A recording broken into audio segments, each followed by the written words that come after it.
Students, or specifically IELTS students, are always confused which word they should use to get higher band score.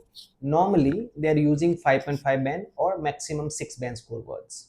Here, I am providing you 10 important words which can be replaced with the basic words you are using. Let's start.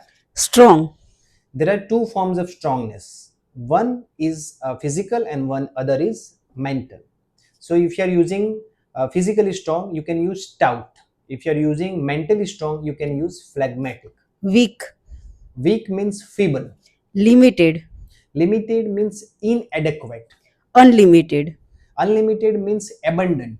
inactive, Inactive, you can use the word sluggish, confuse, perplex, rich, affluent, poor, penurious, faulty, flawed.